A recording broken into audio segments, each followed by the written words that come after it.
Dag MIDMIDers, welkom bij de voetbalpodcast van Play Sports en Friends of Sports. Nog altijd genaamd MIDMID. En zet u schrap voor echt een unieke aflevering. Hello Evert. Hello Joris. How are you?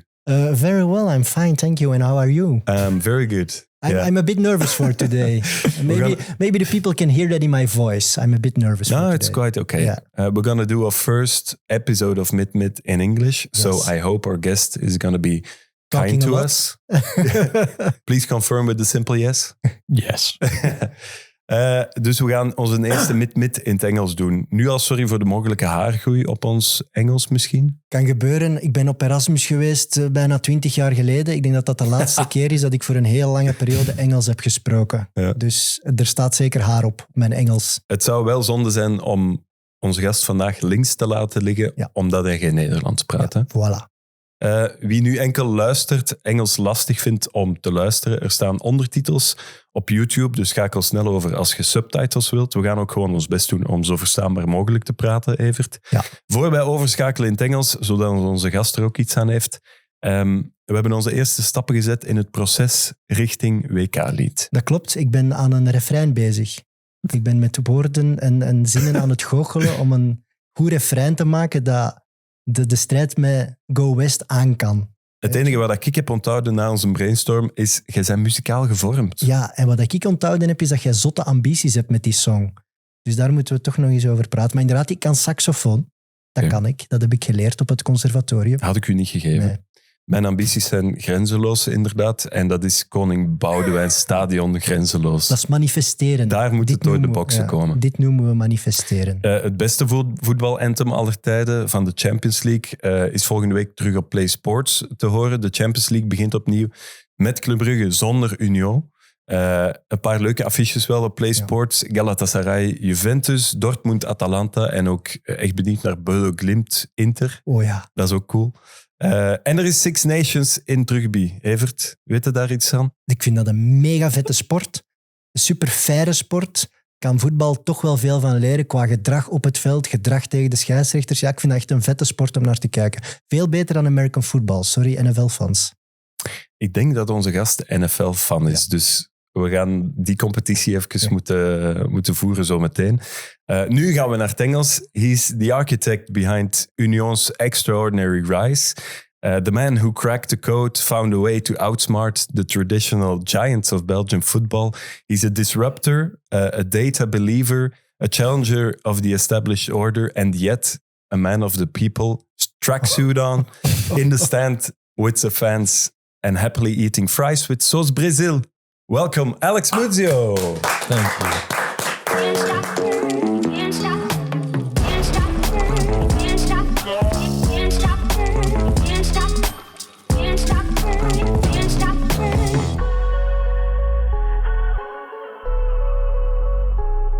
Welcome, Mr. Muzio.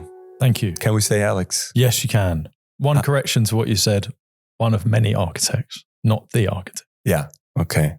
Yeah, but the president. What an intro correct. That was. You How long it? did you work on that intro? Like 5 minutes and then 1 hour to translate it.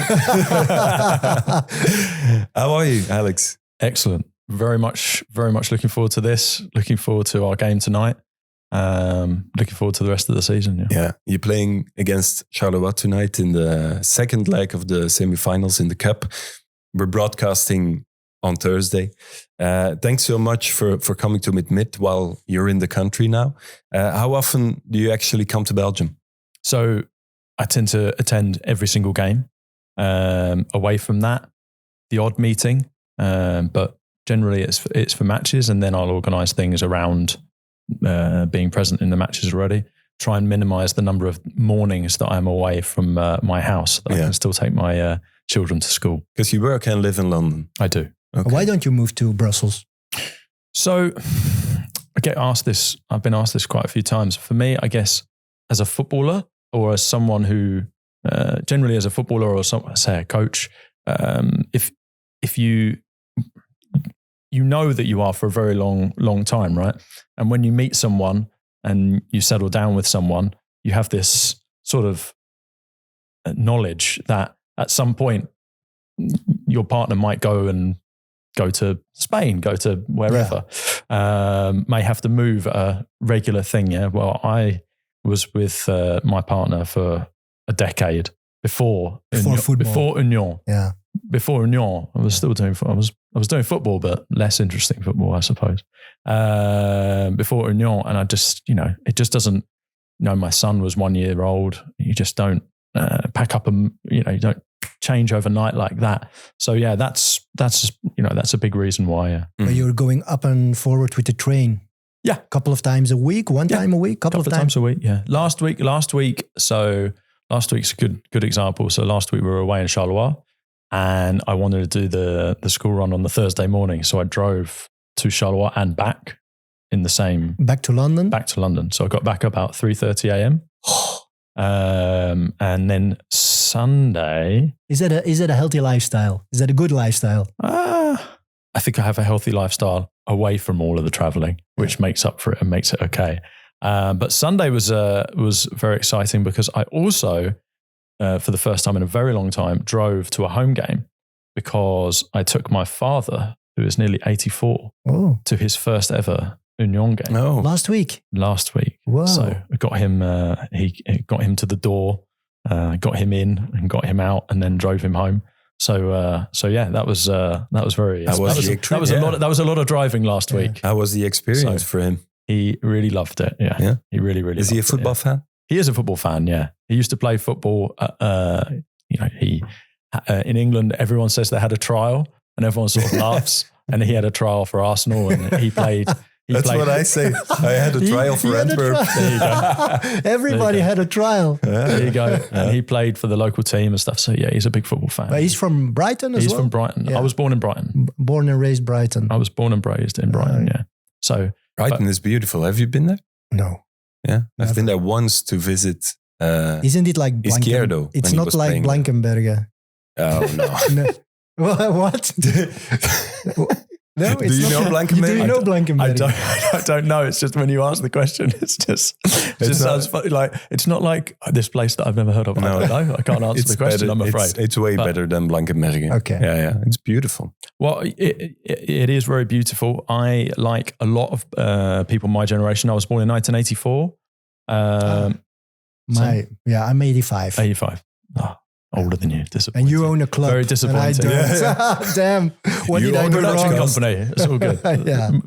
Potato. Yeah. But no, children of my age group who were born in Brighton had a really traumatic football upbringing because the stadium was sold very shady deal in the early 90s, and the team ended up having to play around 2.5 hours away for many years. And then when they came back, they came to an extremely small athletics track with temporary stands all around for many years. In the lower leagues. Yeah. And it wasn't necessarily about the lower leagues that there was the issue. It was the lack of a home. It was the scandal around the ownership. It was, just playing at an athletics track with temporary stands. If you can imagine the worst possible atmosphere, it's far away from the pitch and it's not even covered and it's not got any, it's just far away. No football stands. Awful. Yeah, it was just, so yeah, I was never a Brighton fan growing up, which it's considering that I love football and I was born there, you would expect, but that wasn't, I went to a few games, but I was never a What's your team? My team is as a child. As a support as a child, I don't want to talk about them anymore. They're in the past. Okay. I'm able to focus exclusively on Union. Intriguing. Put it that way. So yeah. You've been here for almost 8 years now in Belgium. Have you picked up any Belgian habits? I don't know. Do you ever go to a friterie? Yes, I was just about to say I enjoy the Belgian fries. I enjoy the Belgian beer. I can't eat gluten, but Duvel is naturally gluten-free. So it is my beer of choice very much. Oh, okay. I love Duvel. And you eat fries with sauce? With sauce Brazil. Yeah. What sauce Brazil? Is it spicy? No. It's like a sweet. I like sweet things. It's a bit like yoppie. Maybe. You need to taste yoppie then. I'll try yoppie sauce. Okay. Do you take them back to London? The sauces and the fries. And I do not. No? Do you know what? I'd make a point of not taking Duvel back to London as well. Yeah. Because I like it to be like this thing. A Belgian habit. Yeah. To have it here. I like it. I like that. It's very tempting because I would like to sit at home with a Duvel, but I quite like the idea of having something special that I particularly enjoy in Belgium. I don't know a good British beer. We don't do good beer. No. It's like the Dutch. Don't know about that. I want to say Guinness, but that's not from Irish. From England, And Irish. Guinness. No. I tried it in Dublin's. Yeah, awful. One more thing about food. Have you tried those massive sausages outside the stadium already? So they have gluten in, so I have not. Yeah. That's unfortunate. But yeah. Yeah, without the bread then. No, even the sausage. Even the sausage is a little bit of crazy. Something. It's so good. Did you already taste Yeah, them? of course. It's like the bratwurst from the German football. They're You have like to eat a bratwurst. half a meter. Yeah. And it's a good price at Union. They have to keep it like that. Yeah. The stands around the stadium, it's affordable. That's what I like. That's Union style. Yeah. Do you have like any other crazy British hobbies like horse racing? Crazy British hobbies. I wish that I did for the Every sake British of this conversation. footballer But own a horse. No, I definitely. What? Alex Ferguson? I personally do not believe that. I don't Only think- football. Yeah, no. It's horses, like horse racing. I think it's quite negative that if you own horse racing and they can fall on the fall and die. It's not something I want. Yeah. I really want. And not really typical English. You like NFL more than rugby? Oh, I do not like rugby at all. Oh, really? Sorry to play sports, putting the Six Nations on. Why? Just don't like. And also, I think It's in England, pure sport. I think in England in general, the people that like rugby have a certain upbringing, and the people who like football have a different upbringing. And More elite? I would say so. Yeah. But you went to a private school. I did, but I went for free. So, I did Because not you were pay. smart. I was. Yeah. They told me I was smart, and they let me in for free. Yeah. You don't call yourself elite. Quite the opposite, I would suggest. I don't know. No. Quite. I don't know your upbringing. Quite the opposite, I would suggest. Okay. Yeah. Okay. So I had quite normal.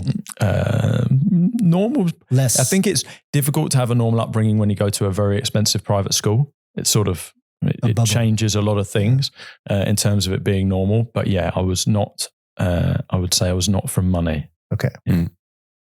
And so you watched the Super Bowl? I watched the highlights in the morning. Okay. I have to say, no. Sunday was the drive to and from Marianne. Oh yeah. And I was ready for sleep after that drive. Yeah. Woke up in the morning and watched the highlights. But I have to say, my NFL love has dwindled over the years. It has lessened. Yeah. Union taking more and more time. And NFL taking less and less. But So there are a lot of NFL team owners stepping into football. So maybe you want one day own an NFL team.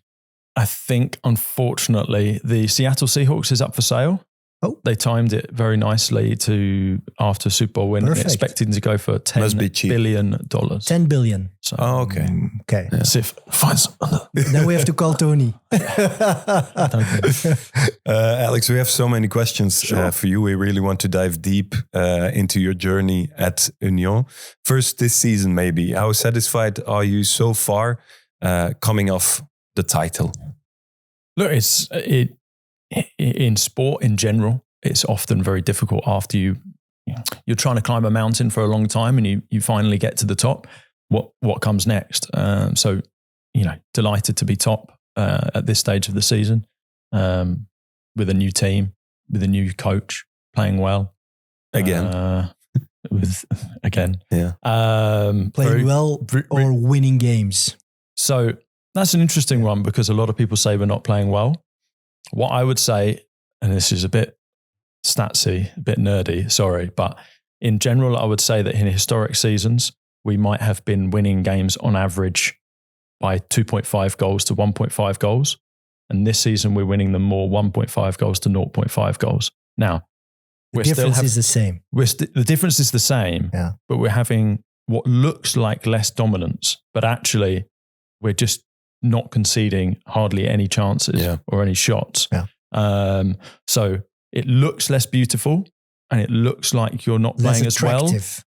It looks like that. But from my point of view, we're playing as well this season as we have done in previous seasons. Yeah, today there was an article about Union being defensively one of the best in Europe. Yeah, that's right. Sigma Olomouc. Yeah. Sorry for I don't know the pronunciation. It's the one, 2 goals from 10 home games. Yeah. We've played 12 of those. Yeah. A bit unfair. Yeah, in Dude Park, you have 3 goals against something. It's crazy. But the playing style is not so important for you. It's more about winning. I would nuance that the play style is not so important, no, and the winning is important, but I wouldn't want to win by cheating, for example. It's not just a win at all costs mentality. It's luck. I don't mind winning with luck. Better to be lucky than good, they say. Yeah, that's true. And maybe it's also about individual talent. Last year you got Ivanovic and players that had exceptional talent, and maybe this year it's a little bit less. I don't know. I don't think that's true. I think we've always been really a team effort. There's not been, it's always been very much a group and a team rather than individuals, I would say, but in general. It's more easy to create defensive stability than have offense, a great creative play in the offense. That's more difficult. I don't know. I think they're both equally difficult. Yeah. Doing both at the same time. If you see how many teams struggle to not concede goals, like it's okay. I think it's equal. I would say it's equal. I think doing both at the same time is incredibly difficult, especially on the budget that we have, competing against the budgets that we have to compete against. But yeah, look, to answer the question, I'm really, really delighted. Yeah. And the cup is, it's a special thing, the cup, and we have a chance tonight to get to a final, which would be amazing. And then look, Champions League, disappointed that we didn't qualify, very disappointed. But 9 points is a respectable total, at least. And debut season. Yeah, you say very disappointing about not going through in the Champions League. And everybody says at the beginning of the season, it would be a miracle if you get like 5-6 points. And you say very disappointing. That's the mindset you have. Yeah, I don't see the point of going into a competition with, let's not get beaten too badly. That's not a winner's mindset, Yeah. Is that the next step for Union about building a new mountain? What can that new mountain be? European success. Yeah, look, we made the quarterfinal of the Europa League in our first season in that competition. Look, what is for Union Saint-Gilloise right now?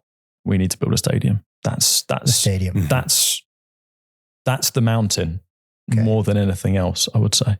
The mountain isn't like play Champions League 3 out of 5 times, 4 out of 5 times. I don't like to set arbitrary targets that are just without reason in general. But and I also don't like you to reach the top of the mountain. No, I don't think it did help setting a target like that. We always started our season saying we just wanted to do the best we could with the squad that we had, try and win each game, rather take each game as it comes and try and win each game. That served us quite well, I would say. I also struggle with planning too far ahead. You don't know what's around the corner. We are building a squad for next season already. And that's the focus at the moment. On the sporting side is next season. Being ready.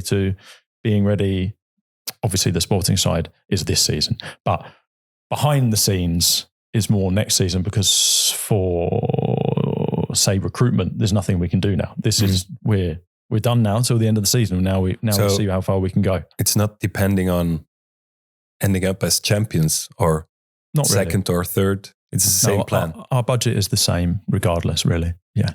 Okay. So the bonuses that we pay will be much higher if we do well, and lower if we don't do as well. But you're not going to spend more money. The base salaries will not change regardless, no. But you're not the owner of Union for becoming 4th and 5th or 6th next season. You want to progress with this team. And you're champion now, you're playing Champions League. Yeah, you have to keep progressing. And what can that be? Progressing from first and 9 points in the Champions League is not going to be particularly straightforward. Yeah, I would say. Don't forget, it's really difficult. Where the club was 5 years Yeah, ago. we had a lot of teams that were great one season. Zulte Waregem, Lierse became champions in the 90s. And after the title race, there's a downfall. Yeah. You can't sustain that top level. Yeah. So And the big thing that we want to do here at Union is not change the fixed budgets dramatically as a result of the success. So that if things do go wrong, that we can't afford those increased salaries or increased costs. We want to, because you're signing contracts for 4 years, you're not signing them for 1 year.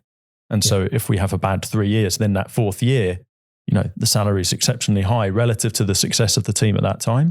That's when you get yourselves in problems. And look, football clubs in general, it's a really challenging environment for an owner when you're setting budgets, because say you set a budget and you expect to finish in a certain position and do a certain well. If you do worse than that, if you do less, at the end of the season, you have to make one of very few decisions you can make. They're all painful. Do I spend more money to get to where I wanted to get to? Now, if you do that, it goes wrong again. You really are digging Very risky. a hole, right? Yeah. Or you can lower your expectations. Not many people like to do that. Or you can sell your top players. Or you can sell your top players in a season where you're disappointed. Yeah. There's not a lot of good options, and, desperately trying to avoid a situation like that, I would say. Yeah, the strict budgeting at Union is something that's talked about very much, about the salary cap, and players are earning good, but not that well. Like Teddy Thomas forced a transfer. There were other players that forced a transfer because of the salary cap, but that's something you will hold on for the next years. You will never get a star player. While we're in Stade Malien, the salaries will remain very similar to what they are now. Yeah. If we can build a new stadium and we can have a very large increase in fixed revenue up, essentially fixed revenue up, you know in advance what's going to happen, then you can increase. But I think in general, we try and have a group mentality where everyone. So the bonuses, pretty much every single player at the club is earning exactly the same level of bonuses. Yeah, the special bonus system of Union. Right. And the fixed salaries, the differential from the highest earner to the medium earner, the median earner in our club, I would guess is a lot smaller than that in other teams. And should we move stadium, even though I would expect it to go like that, if that makes sense. It doesn't not like that, not stretch it out so that there's stars coming in. Yeah, the star. But, yeah. You won't buy stars that earn 4 times more than that's not the median. That is not the idea. Okay. Yeah. And you talk about the stadium and we need that for more recurrent income. But does that mean that the stadium is a must for Union to be a permanent top club and for you to be interested as an owner of Union? So you asked a couple of questions there. Yeah. The first thing is, look, we've been at Marianne the whole time and we've done very well. Now, can we continue to do that? I really hope so, even without a stadium. So that's the first thing. I hope so. Now, in terms of how important it is, look, I'm 41 years old. The club was founded in 1897 and I will die at some point, sadly. And if we can build a new stadium, the club can be a top club for another 100 years, right? Yeah. Without that, the chance to regress back to where the club was before is much more real. Yeah. And then finally, in terms of will I throw my toys out of the pram if I can't build a stadium and say, fine, we leave? I don't think that would be. That's not my mindset at all. There's not an exit strategy in the back of your mind. With or without the stadium? I've been very clear in previous interviews that I plan to die still being the chairman and the owner of Union. I have no exit plan. Okay. That's quite particular because other foreign investors are here for a short term. Sure. Yeah. They buy a club. 8 years is already quite a long term. But yeah, 8 years is a very long time. But yeah, as I say, no plans, no exit plan. Okay. What's the last update about the stadium right now? You don't even know. No, I know. It's a Belgian. It's a typical Belgian situation. It's difficult to build stadiums. It's difficult to build. Look, stadiums on a new site in the last 40 years, there is only one. La Louvière. So, La Louvière is in the same site. Yeah. That's the thing. It's Ghent. Ghent. Nice. Genk has knocked down stands in the same place and made it better. Yeah. Mechelen has also done the same thing. Yeah. Sint-Truiden has done the same thing. Standard, Bruges. But it's not a new site.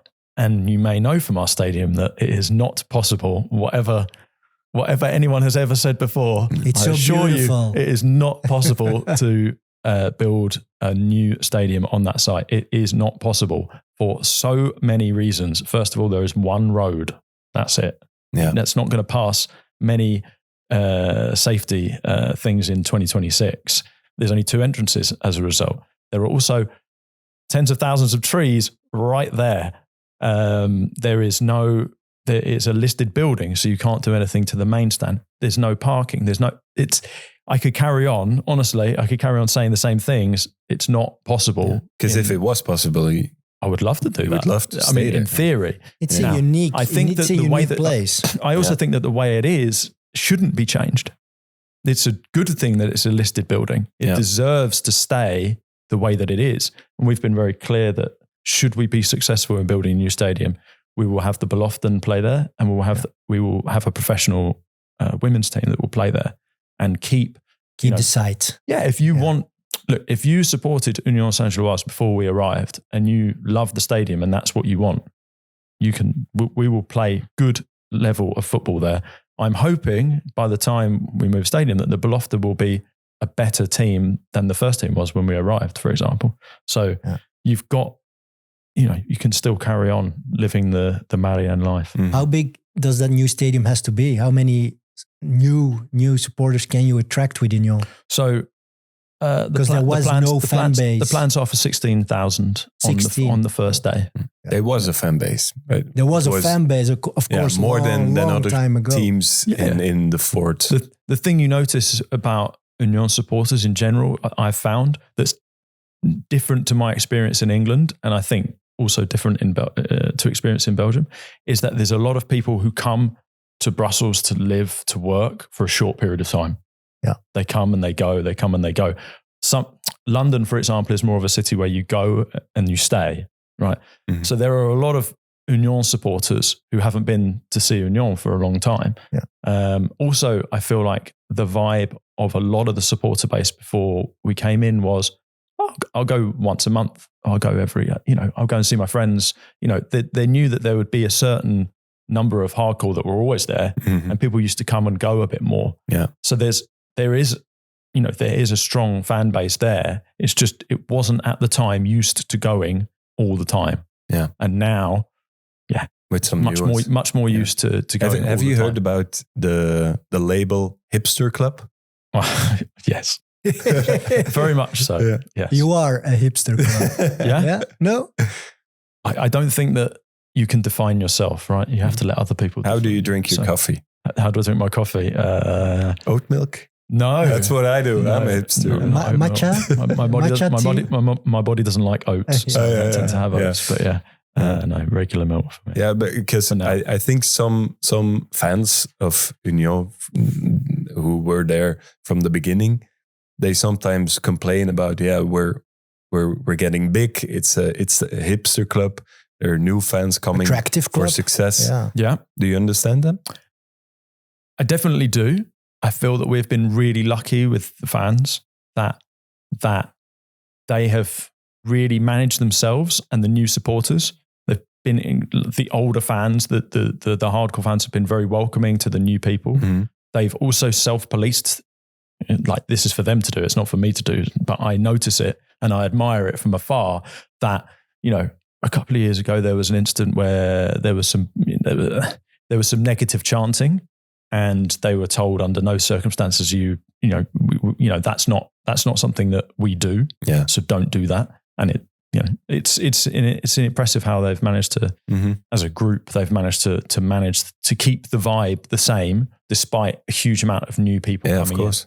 in. Yeah, because they also accepted you and Tony Bloom very well.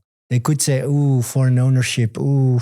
Now that was somewhat of a conscious decision to take over a team that was already under foreign ownership. Yeah.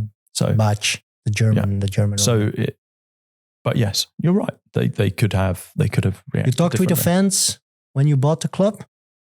So before not before. No, not before.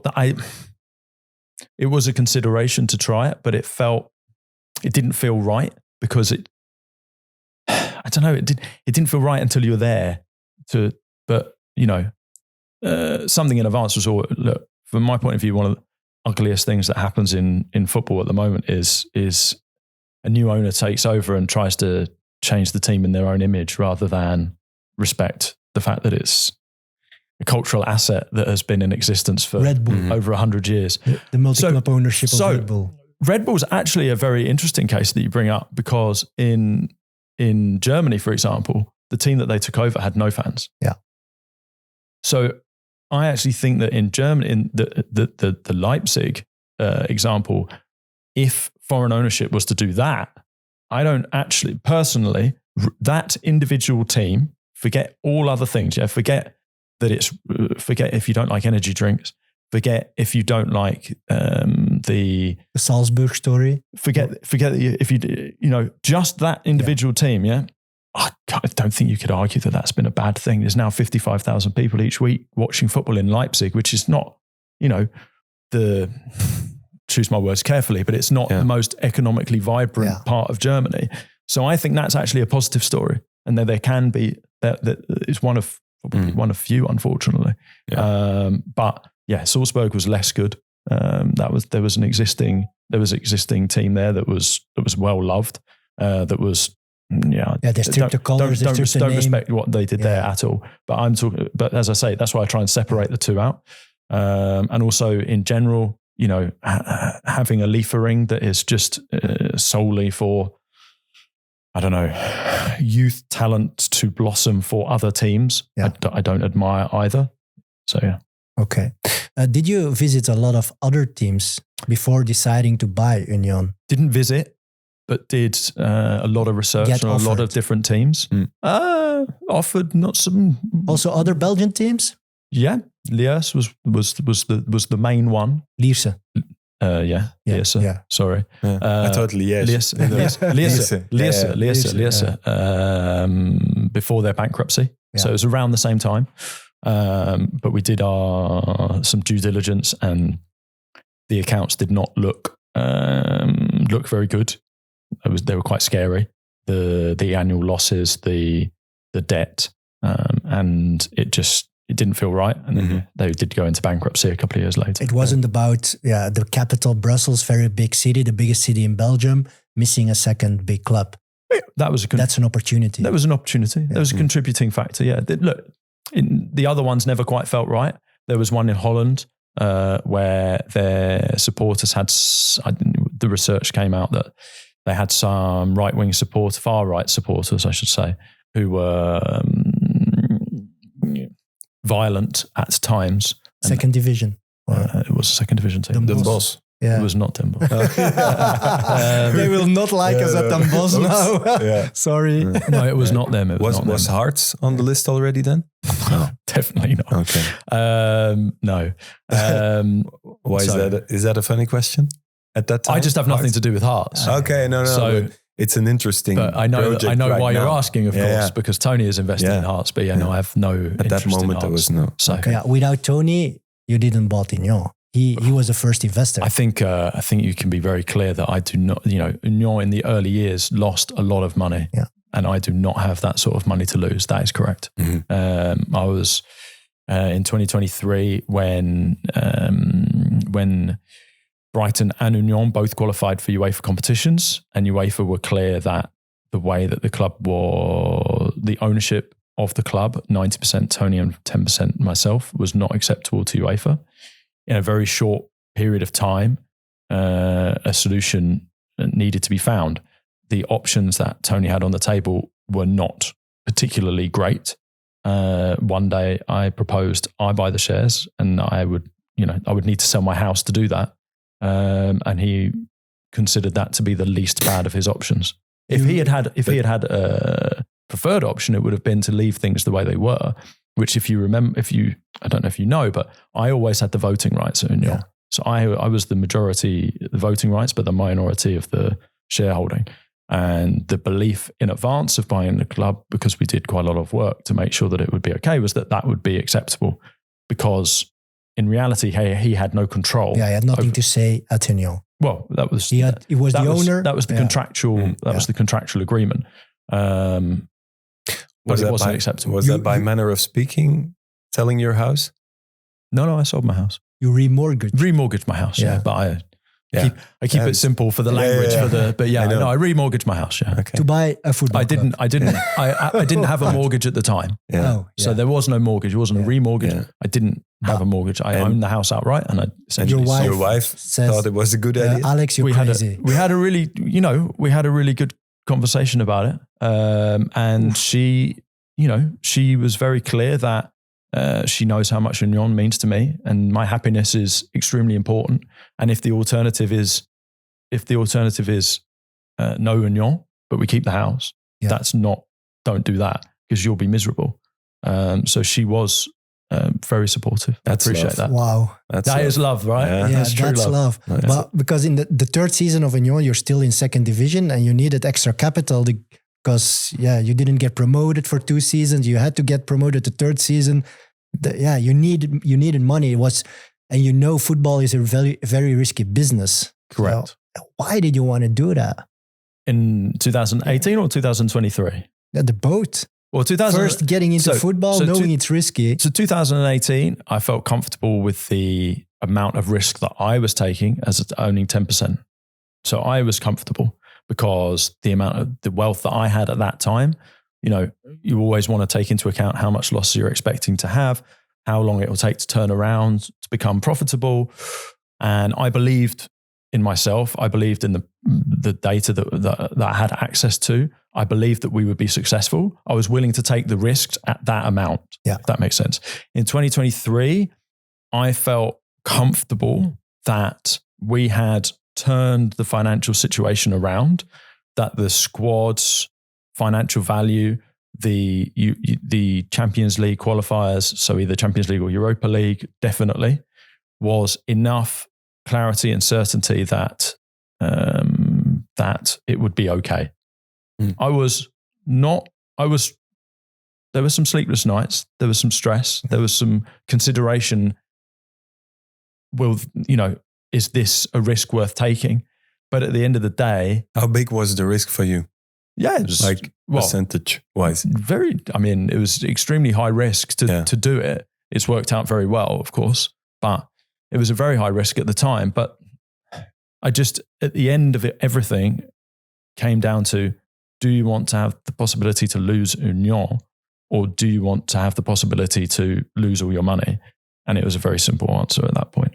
So, that's risk taking, and that's entrepreneurship. That's why we do podcasts. Entrepreneurship, but football in and out. There are foreign owners in Belgian football.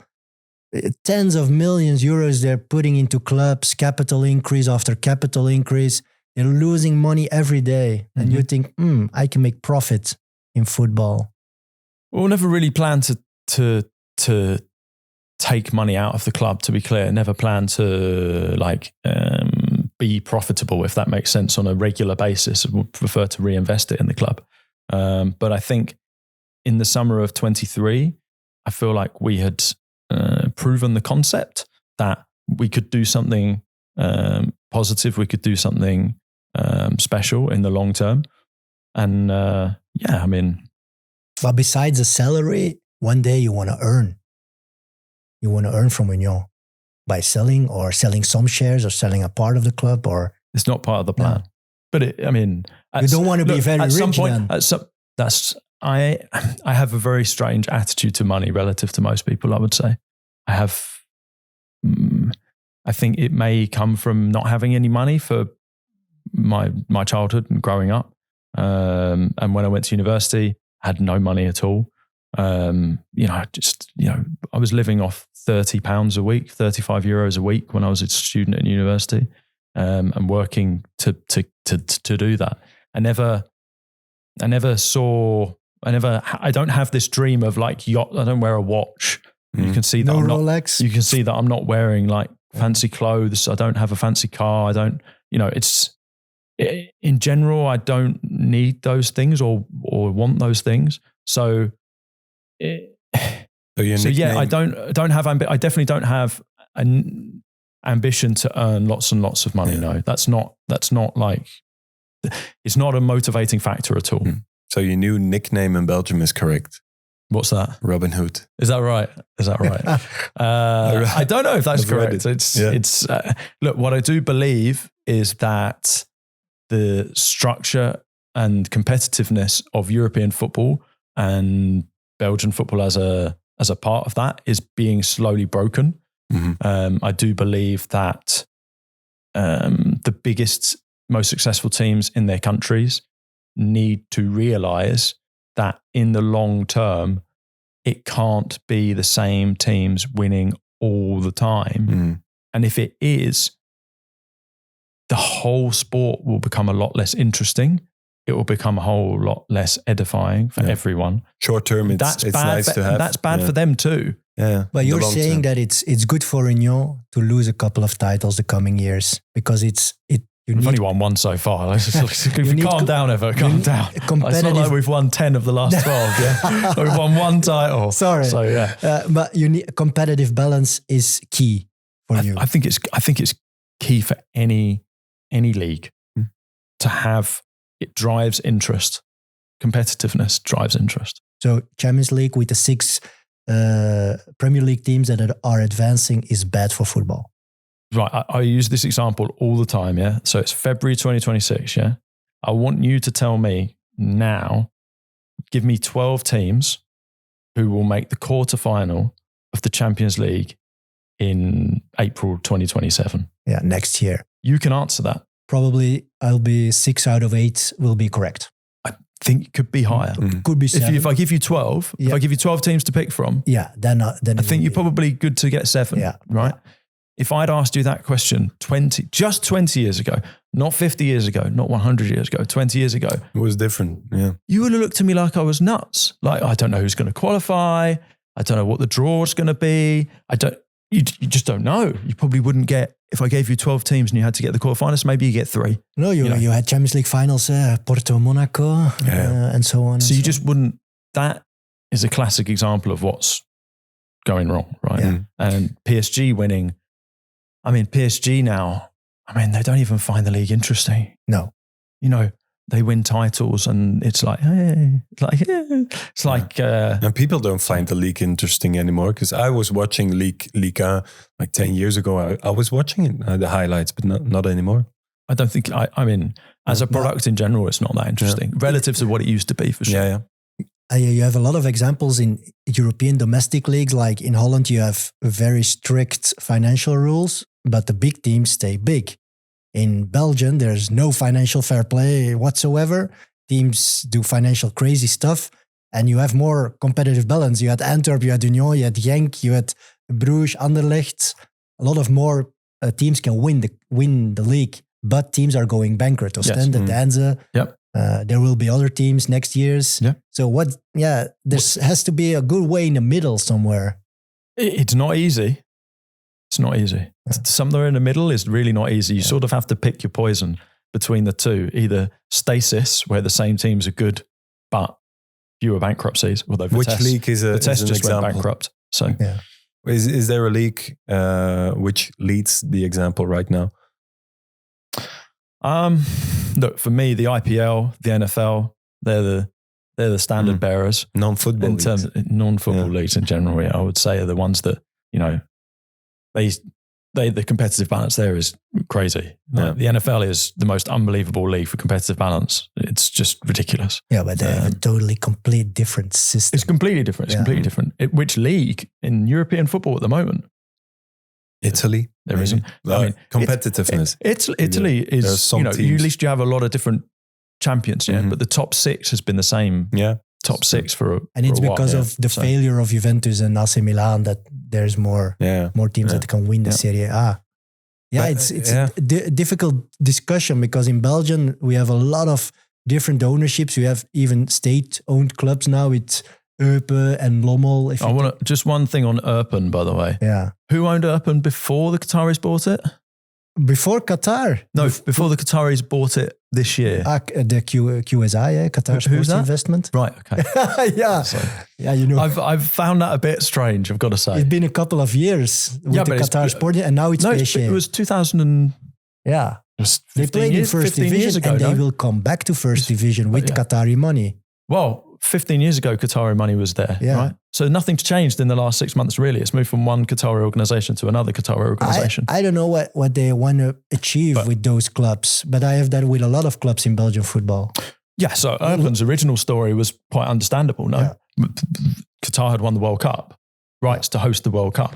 And so they bought a team and they were going to train, Qatari players for the World Cup. That was quite logical, Okay. But then, I mean, it's in terms of other teams and their strategies, it's just hard to say because I'm not there. I don't know what the strategy is. Sometimes the public strategy is different to the private strategy. Yeah. Why was Belgium so attractive to look for a club? So we looked in France and Holland and Belgium and Denmark were the primary locations. We wanted to have control. That's a key thing to say. So there were several countries in Europe where it's not permitted to have 100% control. So they were out. Yeah. We wanted to have a league where we believed that we could win without, buying a top team. Yeah, without buying a top team. So France went out. Yeah. Holland was down the list a little bit, but not totally gone, I would say. You mean win the league, first league? Yeah. Definitely. Because it's, in my opinion, it's a crazy thought from being a team in second division. Thinking about winning the league. Yeah. I think nobody that was the idea thinks anyway. like that. Yeah. That was the idea. So Belgium was and perfect. I wanted it to be somewhere that I could go to every game. Yeah. And I don't fly particularly much. I don't like flying. So not for fear of flying, just for blowing the planet up reasons. Mm-hmm. So that was, there was a consideration there. Look, it's also welcomes foreign investment, wanted to be welcomed rather than it be a fight, I would say. The fact that Union had foreign ownership before was also important. Capital city is important. Positive fans was important. There was a lot of, I remember that we looked for 18 months. So we didn't just say, right, we'll buy a football team and then just went, oh, that one's available. We'll buy that one. So we spent a lot of time thinking about it.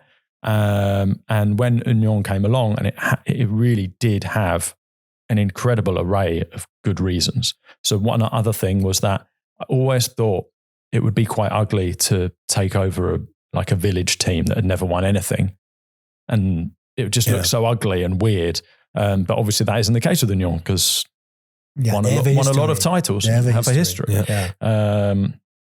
We also didn't want to take over a team with a lot of employees because I felt like we had, I don't know, we were going to have our own way of doing things. And I think it would be quite ugly to take over a team and, after a year realize no one here is like what we're looking for. So when we took over, there were very few employees in your Saint Gilloise. So you were working at Star Lizard at that time? I was working at Star Lizard at that time. Your colleague / boss owned the team, Brighton, and you were sitting like, oh, I also want to own a team, and you went knocking on his door. It wasn't quite like that. I can see how it might feel like that. Yeah, no, it was more, I think that you're running a team very, very well. That it has been, it has been successful. It's been well run. The data that is a big part of the recruitment for that football team at the time, Brighton, was not being used for a huge amount of profiles that were very talented and underrated, but not at that level of football team, right? Does that make sense? Yeah. So, Teddy Thomas might be playing he was playing French National at the time. There was a lot of National. data going lost because they're not useful for Brighton. So why don't we, use that? We can use that for another team.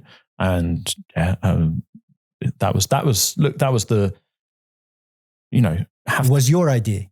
Hey, we still argue about it, whose idea it was between the two of us. But I think we both try and pretend that we both called each other at the same moment and said, I was going to say that. But no, it was because it was an organic process of this makes sense. Because his story of Tony Bloom is maybe more logical. It's just his childhood team, and he loves the team, and it's his team. He wants to bring it back to old glory. For you, it's just business case. Yeah.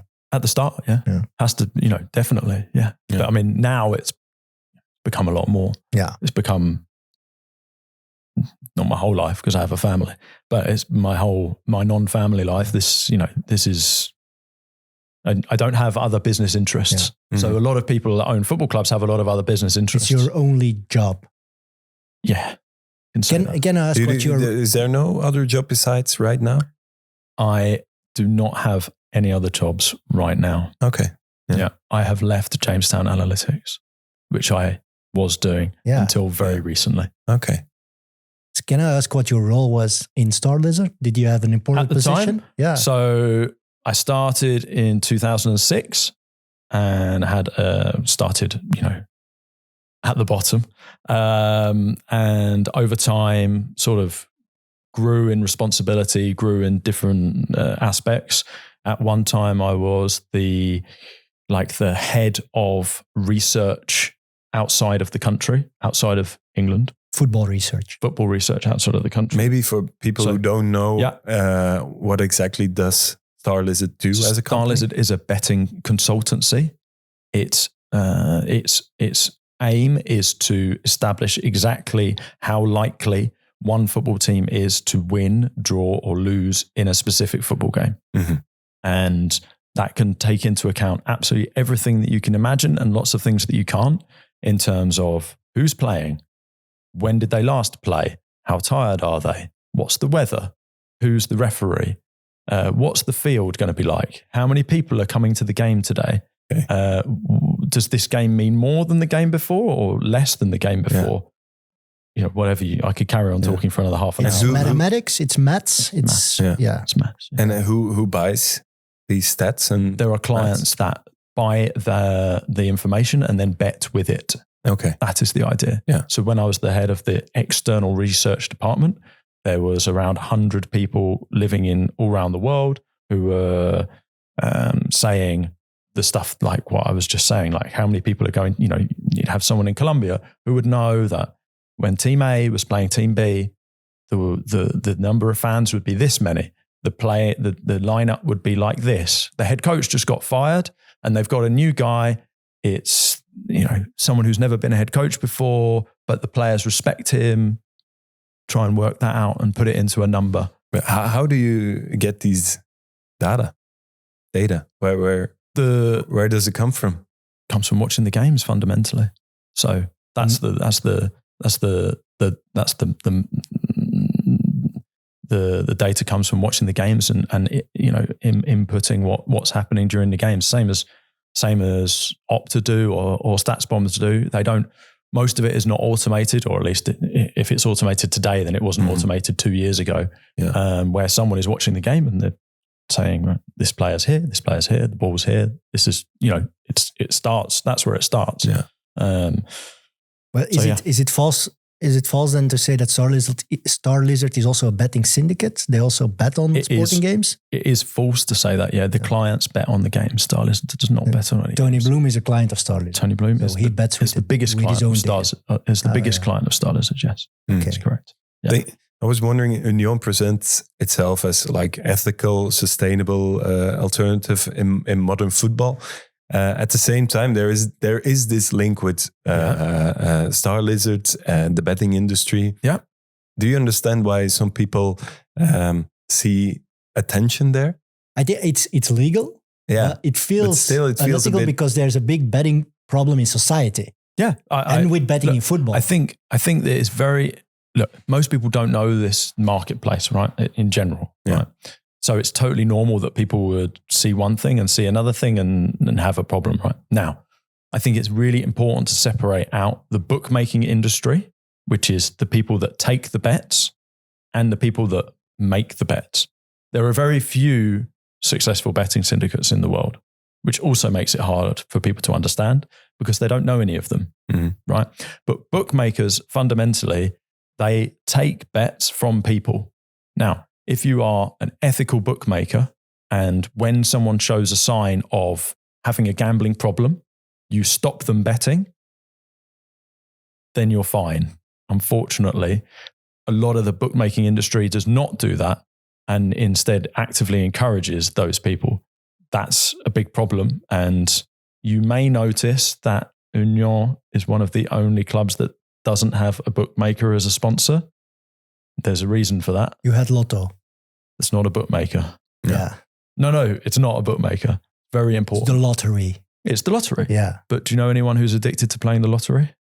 Probably is. Yeah. There will be people. There's honestly, it's extremely rare that someone's addicted to playing the lottery. Okay. Scratch cards, plays. Maybe. Didier Reinders. My mom plays for 30 years, never won anything. Yeah. But the scratch cards people get addicted to, fruit machines people get addicted to, betting on sports people get addicted to.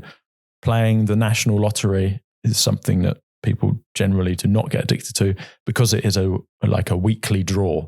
So it's, the other things that I list, you can sort of, you can keep on betting. You keep on doing. So that's it's a very conscious decision. I want to be clear that we're not planning to ever have a bookmaker sponsor. And do you bet?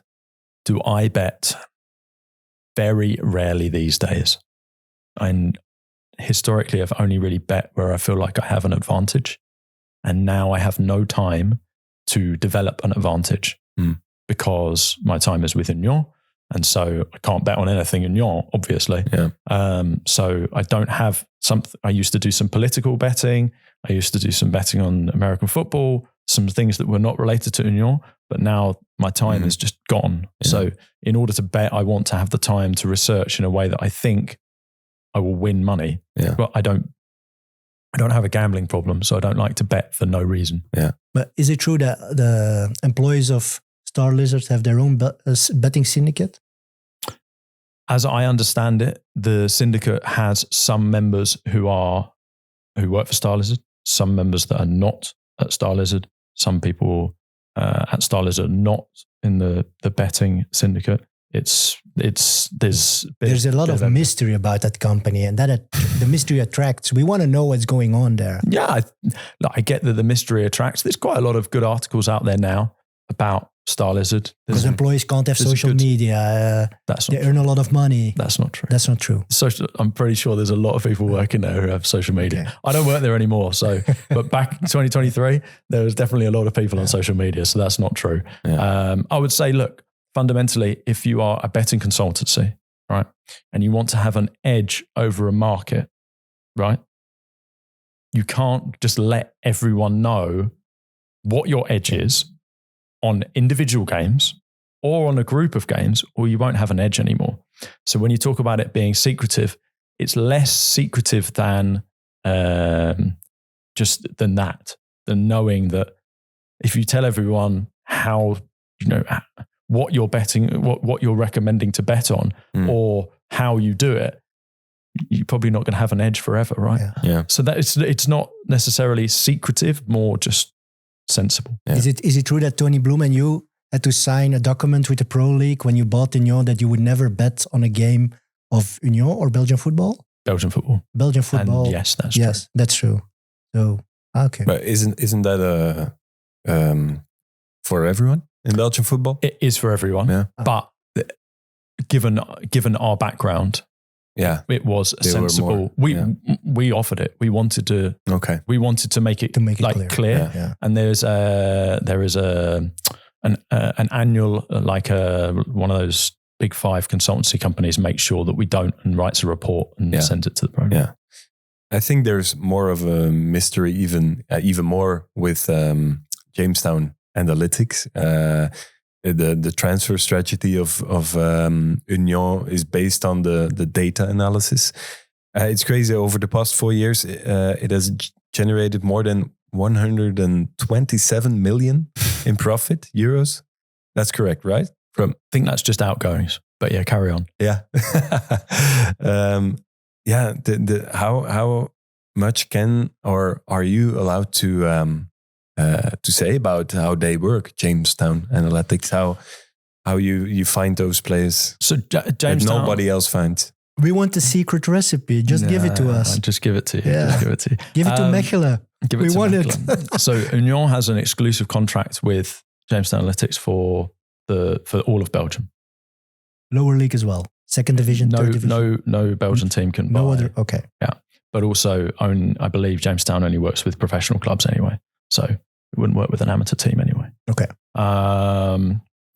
Look, there's a very good Times article out there for anyone who wants to read about like some background. But yeah, look, Jamestown Analytics buys data from Star Lizard and then attempts to make it more relevant to football clubs. So Star Lizard is extremely focused on its core business, which is betting consultancy. And as a result, Jamestown is more of something that buys the data from Star Lizard, changes it to be more relevant to football clubs in terms of for players, for coaches, and then it's an advisory service to those clubs. It's the data, of course, is private because it's an essential advantage. But some people in football say that the difference with Jamestown Analytics and other data companies is that Jamestown tries to predict the future, the future of a player, the future of a league, the future of a team. I think you've read the Times article. Yeah, probably. That's the key point. The difference is fundamentally that the two key points are that, for example, Union has an exclusive contract in Belgium, right? So no one else, they can't buy. No one else can buy it, right? So that if you have a competitive advantage from the data, you get as a club, you get to have it for you. Yeah. Right? They don't sell it to other teams that you're competing with in your league. And the other idea is that instead of being telling you what has happened, so other data companies may tell you this player has done this much stuff in their league. It's supposed to be predictive. It tells you what they're probably going to end up doing next. Yeah. But the list of examples is endless. At Union, Puertas, Undaf, Ivanovic, Amora, Nielsen, Sadiki, Nilsson, Boniface, Kalaili, Promise David, a lot of players. Not all of them are. Is the data secret for overperforming your budget? Because Union is overperforming the last 5 years their budgets in a crazy way, being title contenders every year with players that come from second league somewhere, Balkan, Estonia, Latvia, Croatia, National League in France. Yeah, it's almost unbelievable for fans of other teams like me. So there's a few things. So the first thing is that Jamestown now has quite a lot of clients and they're not all outperforming their budget in the same way that Union are. I think they're all outperforming their budget, but not to the same extent. So it's not just that. Otherwise, that wouldn't make sense. Also, I think that if it was just that, you'd sort of notice it a bit more. I think my own opinion is that Union is quite a standout case in terms of the multiple of the budget that we managed to achieve. And what's that down to? I mean, that's down to everything rather than one thing. So Jamestown Analytics is a very important part of it. That is without a doubt. The advice that they give is very, very good. But it is also my opinion that, Philippe and Chris as the two other most senior people at the club also have a huge role to play. Chris in particular on the sporting side, and Philippe on the non-sporting side relatively. Philippe is still involved in the sporting side, just to be clear. He's very involved in the negotiations, which I think he is amazing at. And without that skill, both incoming and outgoing, we wouldn't have the same profit. So I don't want to make out like he's totally not sporting. That's not the case. And the way that his calmness and the way that he can advise and give his opinion in more difficult times, such as when we're desperately trying to find a coach, or when there's pressure on the coach, like there was last year, is incredibly valuable on the sporting side. For Chris's part, when I interviewed him in 2019, the one thing that he said that he really hung his hat on, that was a big thing for him, is that we will have very few injuries if he comes in. And if you look at the history of Union, it's true. The injury record that we have is absolutely fantastic. And that's down to the work of Chris, but also down to the work of the doctors, the kidneys. Even with Boniface, who had a history of knee injuries. And after Union, he also had serious injuries. And at Union, you had Dante on the podcast once. Yeah. Strikeforce was 2 ACL Van Zier and 2 ACL Boniface. We had the world's first and probably last 4 ACL Strikeforce. It's unbelievable. What is more valuable for Union? Jamestown Analytics or Chris and Philippe? I think that it's the combination that makes the magic, to be honest. You're not afraid to lose them. A bigger club can buy them away. I'm very afraid, yeah. I would make a... But they signed a new contract, right?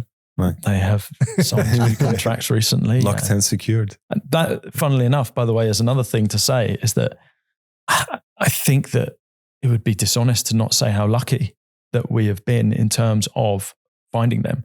Yeah. Because Philippe, for example, if people hadn't taken over St. Truiden and fired him, he would not have been available to come to Union. I'm sure he's not leaving his hometown club to come to a second division team when he was in, that's not happening. So the timing was incredibly fortunate. If we had bought Union the year before or the year after, I think before he'd have stayed at St. Truiden, and after he might have been snapped up by someone else. He's an incredible CEO. How did you find them? Because there's no data about it those was, guys. Literally, we were looking for CEO and he applied. The most crazy thing about Union, like this year, was you played on Atletico Madrid with a midfield, Zorgan, Van der Perre, Schoofs, El Hadj. Every team in Belgium could have bought those players. It's not like you did it with a Bolivian super talent, a South African international, a Brazilian. It was guys that you saw and played here in Belgium. They were there to pick up, and Union does it and they perform. And after Union, some players don't perform anymore, like Dante, Thomas, Casper Nielsen, Gustav Nilsson. So there is something special about playing at Union as well. Not only seeing the talent, but have them perform. And that's part in terms of the luck of finding Chris as well. I think we've been really lucky. So in terms of as a sporting director in the modern football, he will have had significant offers to leave. It's just natural. He's a sporting director of a very successful team. But we're really lucky that Chris has had, I don't know if you know, a very nomadic career. He's moved around a lot. And now he's settled, and he has a young son. He has 2 daughters that are at university in Belgium. He's finally sort of settled, and he doesn't want to move somewhere else. You know, he doesn't want the upheaval of the normal football sporting director would go, maybe go to the Premier League, maybe go to Bundesliga. Yeah. He doesn't want that. And I also think that he, respects the way that we give him the credit. We give him he's in charge of the training ground. If he says, we need another this, we need another that, we need to change this, we need to change that, we back him, and he has a lot of control that he wouldn't get at other clubs. And we're very lucky there that, both of those two seem quite, I don't know, it's a real special fortune that we managed to find 2 guys who are both amazing at their jobs and want to stay at Union. Yeah. Because I think a lot of teams, you said a lot of teams have gone up and then come down, right? A lot of that will be key personnel have left, and we have been lucky to not have that. Is it true that when signing a player, Chris really knows everything about that player? Everything's probably strong, but he's very well informed about the players. Yeah, I think it's important that players feel that they are really wanted, that it is them. It's not the agent's given us 20 CVs of his stable of players and we're picking one. It's not that it's random. It's not that it's that we have watched them. We believe that this is what they do well, and that they can do at Union. This is what they do less well that we'll be able to improve.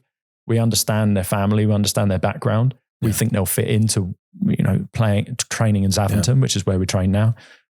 We think that they'll fit in terms of all of these different things. Yeah. And for you guys, it's important to feel the other way around from the player. He really wants to be at 100%.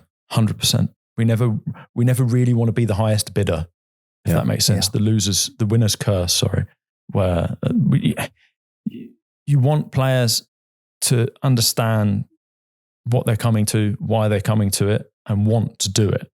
And that, again, in the hard times or in the harsh winter, or they're not playing, it's not just a paycheck that keeps them going. They know why they're here. They're going to, look at Guilherme at the moment. Yeah.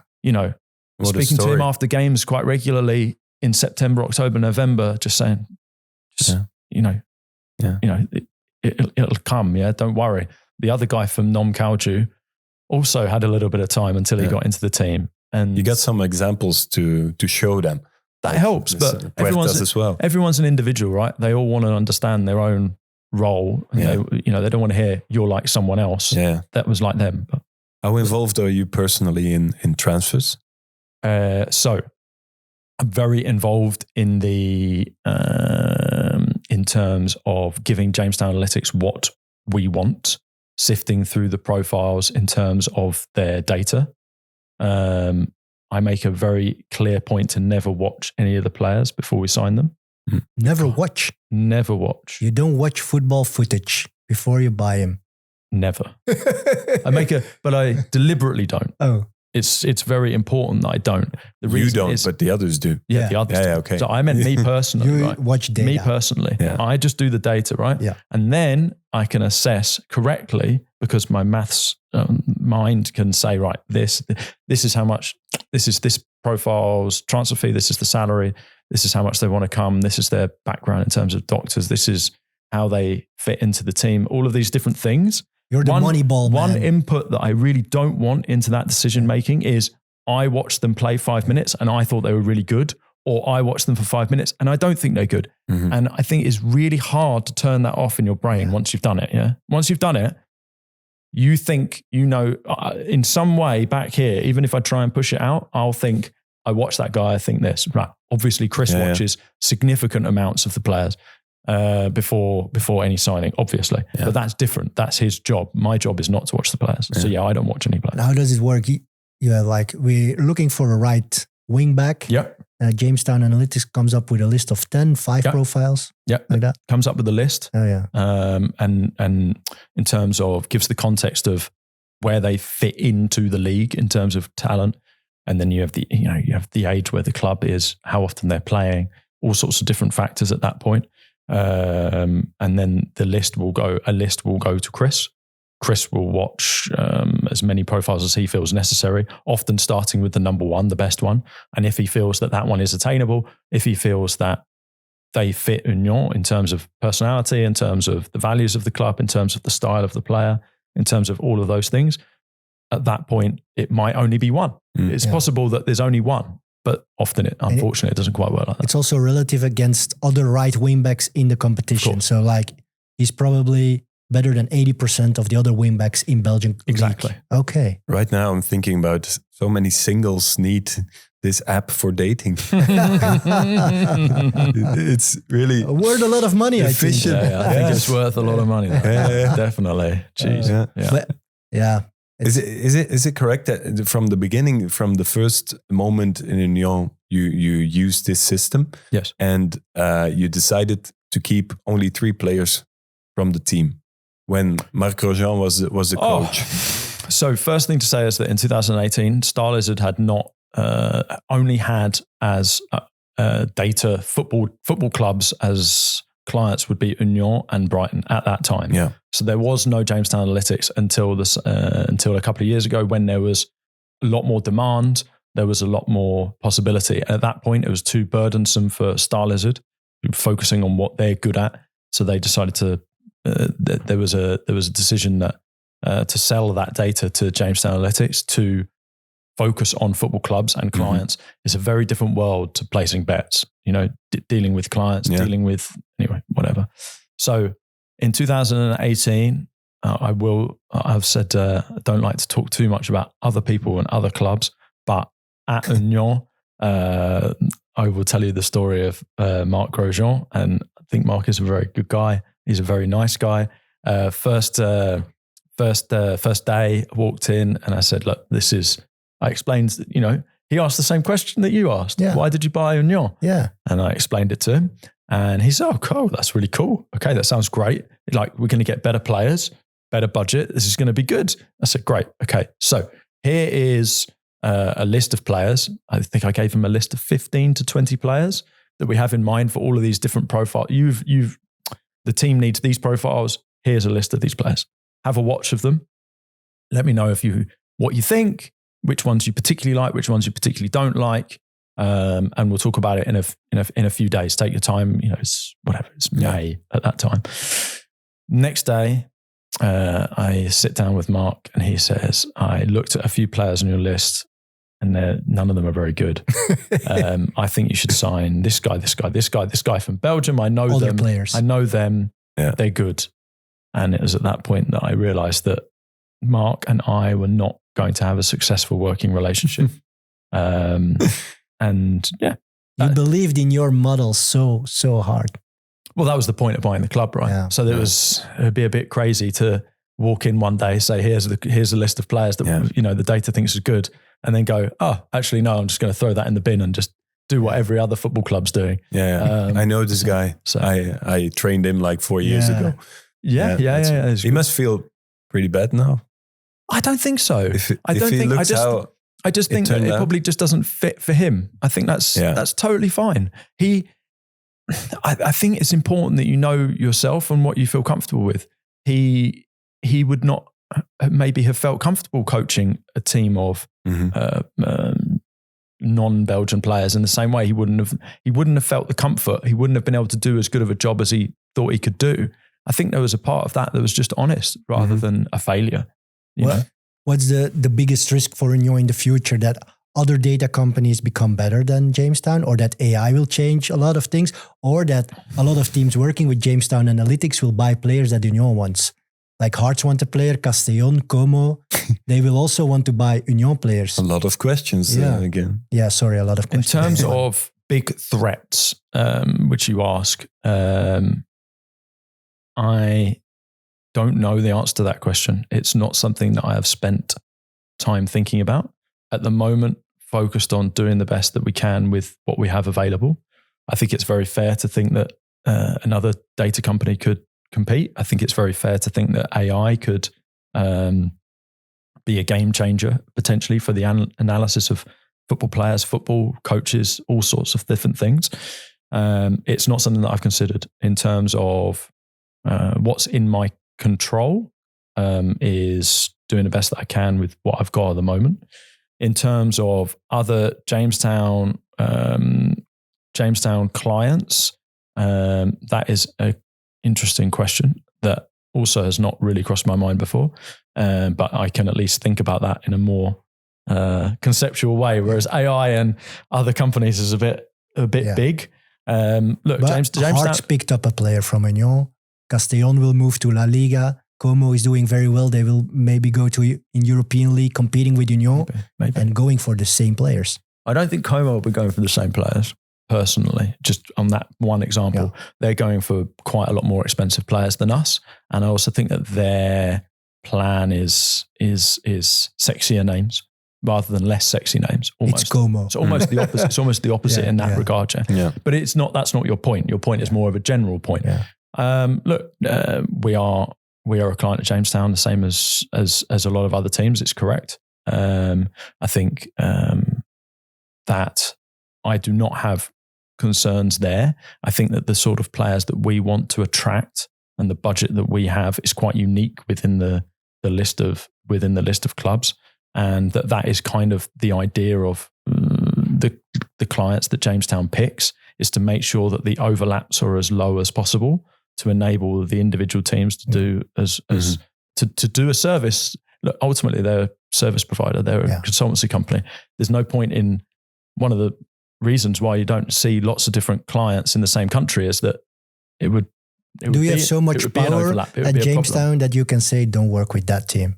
Me? Because you were there when they start up. Yeah. No. You're a very important person at Jamestown Analytics. I was. Not so much anymore. Yeah, okay. You were one of the founders. So you will forever be an important person. I'm not sure. Look, I think that Jamestown definitely wants each client to do well, right? And they'll provide lists of players that make sense to those clubs. And I think there's a real effort to not...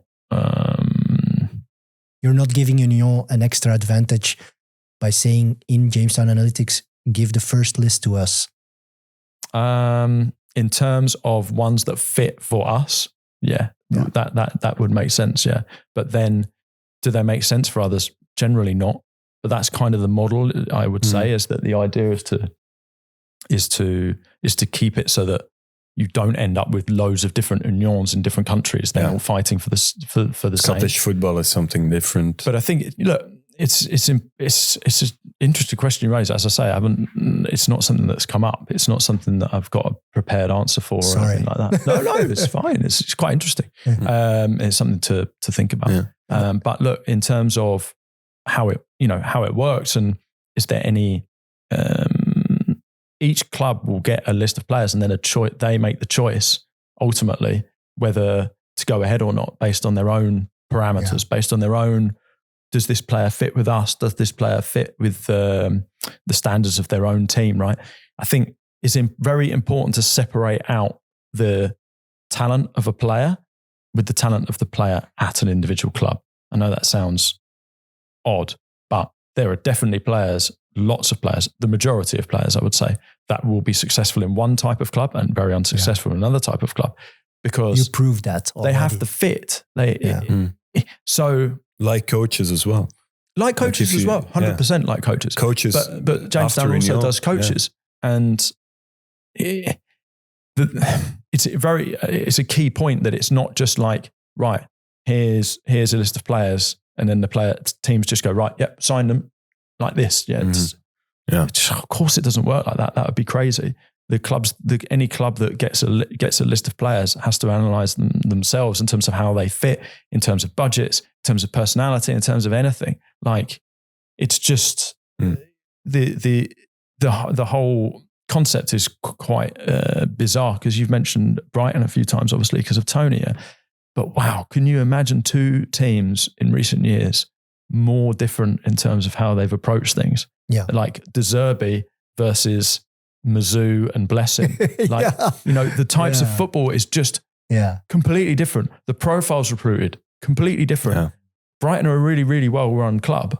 I believe that. But the last years, Tony will be jealous at your work at Union. You're doing better. You'd have to ask him about that. But look, the teams are just so separately run. You can tell that from a mile. To me, it's always been... So it did hurt when Bart Verhagen said Union is Brighton B. It didn't hurt. I thought it was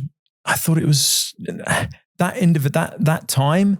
It was just, look, I as I said to you before, I don't really like to talk about other people and other teams, but at that moment, I remember reading it, and I remember being really shocked that like someone has won the title, and instead of being delighted to win the title, is more interested in talking about someone else. I found that very stark. I found it quite, it's a different personality to me. Yeah, but it shows that Belgian football is a bit afraid of Union. Yeah. At least the top clubs are a bit afraid because you're mingling in the Champions League spots, the big money, your way of working, all the success. That's a different point, right? You're bringing up a comment that was made in just in the catacombs of a stadium after a title. It shows a bit that they are. Yeah, that's what everybody thought at first. Like at first, established clubs and all the fans they find Union charming, sure, and now they find you annoying. The top clubs. I mean, Anderlecht doesn't like. There's another. I think it's big normal club. that in any football environment, in any top sports environment, if someone comes in and starts doing really well, then you're going to find them annoying because they're taking a place that could be yours. I mean, I don't think that's strange. I think that's perfectly normal. So from that point of view, you understand why he said Brighton B. No, because I don't understand the moment. The concept. First, that's the first thing. Right? The first thing is I don't understand why in that moment you would do that. Yeah. You would not focus on your own success because they had an amazing season, by the way. I don't know if you remember, but they hired a new head coach in Schreuder. Yeah. And they won like every game. Like it wasn't everyone. I remember as well, everyone said that we sort of choked the title away, right? It was 3 titles in a row as well. Yeah, but the first one, wow. The first one, to say that we choked it away. If you look at the results from January to the end of the season, we got an amazing amount of points. We got so many points. Mm-hmm. We had so many good results. It's just that I think the last, I can't remember exactly, but from a certain point, 15 games, I think club won 14 and drew 1 and lost none. That's not choke. That was just amazing. That should be the story as far as I was concerned, that they did incredibly well. In terms of like the other side of it, it never made sense to me. We never, like, it just, the style of football was completely different, right? There wasn't these tired old stars from Brighton going out on loan. There wasn't, was just Adingra at the moment? Say that again. At that moment, was just Adingra? No, that was the year after. Mitoma was there from the start of the season. Yeah, but Undav had a release clause and was signed and loaned back. But he's talking about the blue money and the data. Maybe, but it's, for me, it's very clear that Brighton and Union are run completely different ways. There's so much, the differences are just incredible. Like in terms of what the things that are in common are obvious, but the things that are different, is so we have so many PKH players. We have had while we've been in the first division. Brighton are a story of very young players and very old players. Generally, not so many PKH players. Mm-hmm. I could keep talking. Like the number of, like they have the most absurd, incredible facilities that you've ever seen, and we're training in Lille in the back of a paddle court company at the time, right? Yeah. They it's have us. this. I know it's us. I play paddle sometimes. It's us. But look, as I say, the contrast was just so great that it just was like, this is really weird. But you have to work together in the Pro League. Belgian football is a bit under pressure. There's a lot of going on. TV rights, the tax profits, the tax rules can change. You have a lot of clubs going into debt. So you have to work together. It's a difficult time in the Pro League. So you have to work together with Bart Verhagen, with Antwerp, with Anderlecht to give the right direction for Belgian football. So that's difficult when you're so against each other. What's your relationship with Bart Verhagen like? I've never spoken to him or met him really. Never? Not really. You are the Robin Hood. Let's call him Robin Hood. You have a vision about the future of football, and you talked about it in the press already. Club Brugge was threatening by selling their TV rights separately from the rest of the clubs, and you immediately said that would be a stupid idea. So there in are the long term, conflicting interests there. But you have to do well for Belgian football. What will go on in the Pro League the next few months? I'm very curious about that. I don't think the Pro League's been particularly harmonious over the last decade, no? Yeah. Don't think anything's changed there, right? This isn't new. But do you want to pick up the glove? Do you want to lead the Pro League? Do you want to put your vision through? I think that one should only be a leader if you are wanted. And I don't feel at the moment that we're wanted. Our vision is not what other people see. Because you are against... At some point, maybe they will. What is your vision for Belgian football? Yeah, that's tough. But you say I'm against the youth teams, right? Yeah, the quota for the youth teams. The quota for the youth teams is a disgrace for so many different reasons and so many different ways. The team that was saved last season that got half a point a game. Racing Genk. It's just the fact that it changed in the middle of the season. I mean, it's just nonsense. It's just not football. You don't just get to change the rules in the middle of the season. You just don't do that. It's just not a thing. I can't believe that it's not like the heads of Belgian football commentators did not explode. It's just not possible, first of all. Second of all, you have a quota system and then, so let's talk about the quota system in different ways. First of all, you have a quota system where 4 teams are apparently locked in, right? So that means that you can be a professional football team in Belgium and you can come not 16th, not 15th, not 14th, not 13th, not even 12th, technically, because you could be 11th and still get relegated. That's crazy. A bit crazy. I just don't think it's... And they have an advantage. I don't think it's very attractive. Yeah. And they can buy players, young players, and offer them professional football. Yeah. And you can't. And we can't. And a lot of other teams can't, right? La Louvière just recently announced they were withdrawing their youth team from the men's pyramid. Yeah. I am very concerned that over time, more and more teams will adopt the same approach, that essentially we cannot make this work. The smaller teams can't make it work. No. You lose players at 12, 13, 14.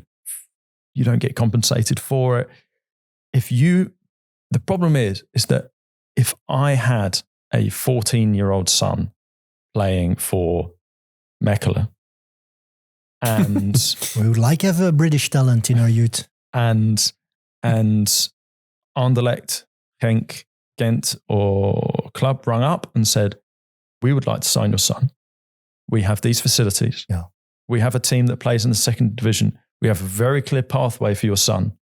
And Mechelen said, "Yeah, look, we think you're really good. Keep playing against Lommel under 21s and in the youth division, and one day maybe you'll make the first team." Mechelen isn't actually the best example because they have actually had quite a lot of young players come through the academy to the first team. A couple. More than a lot of other teams. Zekri, Mukau, good players. But I think it would be irresponsible as a parent to say no. And we're empowering that to continue to change, continue to evolve to a way where there aren't any other youth teams worth having. Is that what we want? I don't think that's healthy for anyone. Yeah. I don't think that makes sense. But it's an advantage for bigger teams. So you can profit. If you go along that route with Union, you do the same thing as the other big teams and you have an advantage on all the lower and the smaller teams in our competition. But then the competitive balance will be under pressure the next years. I would say that it's just not a positive step. Those matches are very unpopular in the Challenger Pro League as well. Of course. No one wants to go and watch those games. Yeah. So chapeau to Beveren, by the way. What an unbelievable season. Yeah. What do you think that will happen with professional football in the smaller and the lower teams? Will there be even a second division, full professional football? Is that what we want in Belgium? We like to have it like it was, like 20 years ago. Go on. My team in second division was Turnhout, where I come from. And it was a mix in between amateur and some semi-professional players, but there was something going on. It was passion. You had a lot of derbies in the second and third division. Semi-professionalism was allowed until first division, even with Zulte Waregem. It was a crazy league. It was very nice to watch. Chris talks about when he got promoted with St. Troiden in a very similar division. Yeah. I think Zaventem might have been in that division. Yeah, Zaventem was also in second division. That's not a good example.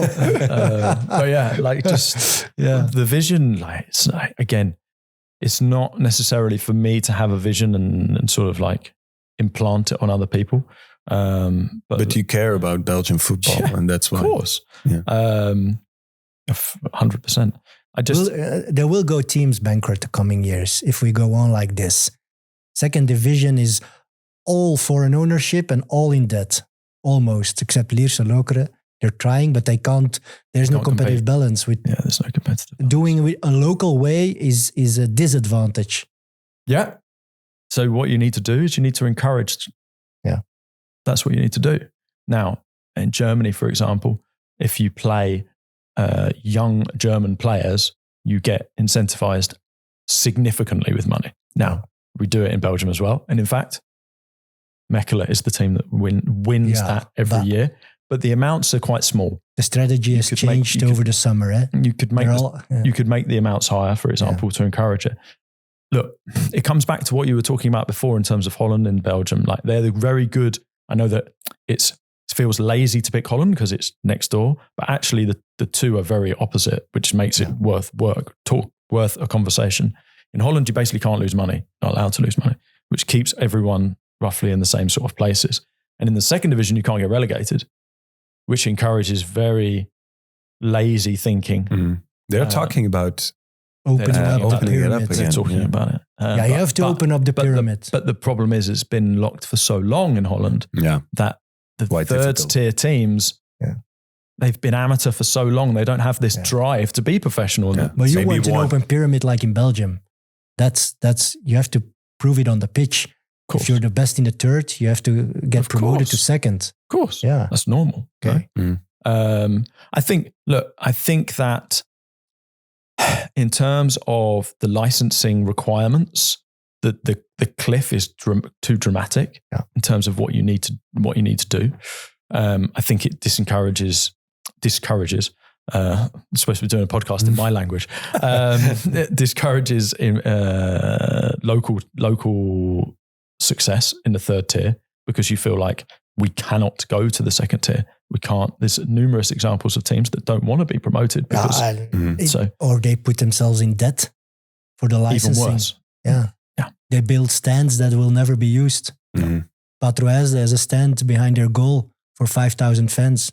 They play for 3,000 max. Yeah. So There's nobody on the stands, right? That's crazy. The licensing in Belgium is crazy. It's in general, in my experience of dealing with the Belgian system, it's that everything's well intentioned at the time, but if you look at the Pro League manual and the rules and like how there's loads of pen everywhere.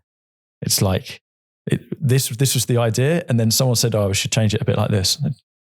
Right there, That's Belgium. It's not That's very. Belgium. Yeah. It's not like there's been like a root and branch change to the way that things work for a long time. Now, again, I think it's really challenging. I do think the one thing that pundits such as yourself and generally when I read the media, they act as if there's a clear and obvious solution to all of these problems and that no one's taking it. And I don't think that exists. I think that it is a very complicated puzzle and there are a lot of different interests. There's a lot of different ways of approaching it.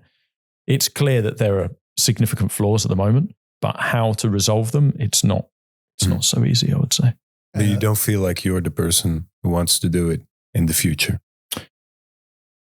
I would be open to it if people wanted it. Yeah. I think, again, it's not the right thing to do in general to sort of say, right, we're top of the league, we're really smart, we're much smarter than you, so we'll tell you all what to do. That's just not right. Yeah, we've been clear on what we think are bad ideas. Yeah, we've not been quiet, we've not been silent. We really don't agree with the quota. We don't agree with the way the quota works. We don't agree with the way that with different parts, and we're very clear in that, and we try to articulate that. But in terms of an all-encompassing solution, that's not something that we want to try and come up with. Pure at heart, you still feel more like a K11 club than a G5 club. Very, very much so, I would say. Yeah. Are you afraid of the DAZN saga? Afraid? I feel it in my friend groups, all football fans around me, that attention about Belgian football is lowering. We're talking, okay, so there's a lot of things here. I want to try and remember all the things that I think are important. But the first thing we're doing is talking about competitive balance.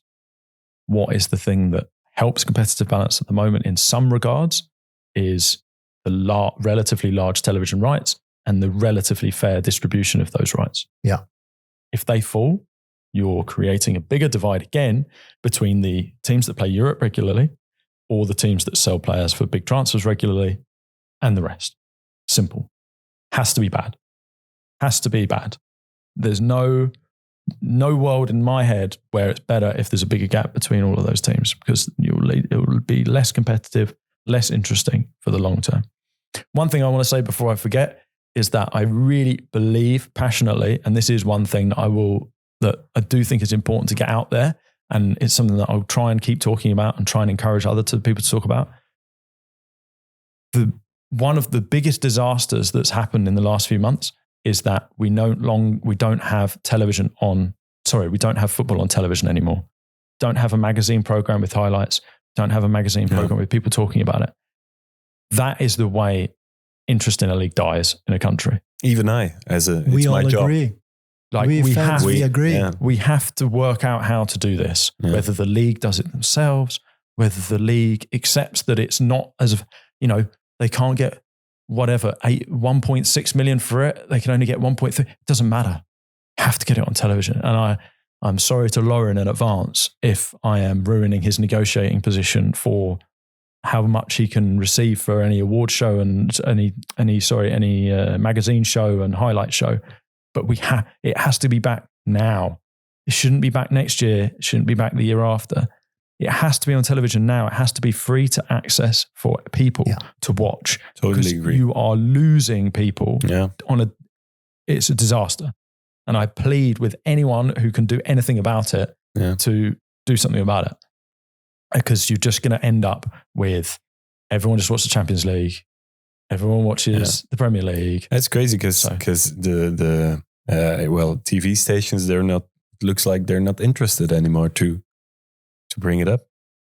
Because the negotiations were so difficult with DAZN. Still, of course. There's no solution. If everybody wants it, you can do it. Yeah, that's what it was. So it's quite easy to do it. Yeah. We can have it next week if we all want it. And we want best for Belgian football. And when you talk about that and we talk about DAZN, look, for me, the process was broken when it was said in the media, whether it was DAZN quoted directly or indirectly, I don't remember, and I'm not trying to perjure myself in any way. It was said that the format is irrelevant to the amount that we are bidding for the league's rights. Yeah. And people believed it. I have no idea how anyone believed that could possibly be the case. How could a 16-team league where you halve the points, which I think is not sport, by the way, just saying, but it's a thing. It exists today. It creates suspense. Right? And 10 playoff games where ultimately the biggest teams in the country will play each other in tense games is worth the same as an 18 flat where you're losing 6 games. First point. Not only that, but you're losing big games. 30 playoff one games. Not only that, but you're losing tension. I'm not in the media business. You are. Mm-hmm. But I don't need to be in the media business to know that those two things are not worth the same amount. So you knew DAZN would withdraw from the contract? I didn't know, but it's just they're a multinational company who's already withdrawn in France, for example. Yeah. I don't know whether they had at the time actually, so maybe I take that back. But they has not exactly got this reputation of being, super overly generous, right? It's just the way that, it's just a business. It's an international company with billions of investment, billions of losses, actually. If they bid for the rights and then the format changes to be a very negative format for them relatively in terms of number of games, tension, number of games between the big teams. Yeah. They don't care about the game. What's going to happen? Fans. Yeah. And as soon as that happened, I was like, this is going to be a disaster. Mm. And it is a disaster. I'm not trying to, I don't want to say that, I knew it all in advance. Yeah. That's not the idea. That's not what I'm trying to say. It's that concept, that idea that... Well, raise your voice in the Pro League then. We did. But people were told that it would be fine, that it was worth the same amount. Ultimately, it's just Belgian football and people will either sign up for it or they won't. So that's where we are at the moment. Now, you have to rewind a little bit when I talk about with passion about how we have to have something on television. Really, should be a decision of how you want to broadcast as well. Do you want to take less to have all the games on free-to-air television? Do you want to take more from an app where it'll be hidden away? Is there some compromise between the two? I think the idea was there's a compromise between the two because you write into the contract that DAZN have to sell it to a minimum of 2 different places, which is now being used against the league, as I understand it. Yeah. If I read the media correctly, it's very important to not try and bias any case or I don't have any inside information at all on DAZN versus Pro League or anything. But as I say, it's not a good spot for for Belgian football in that regard.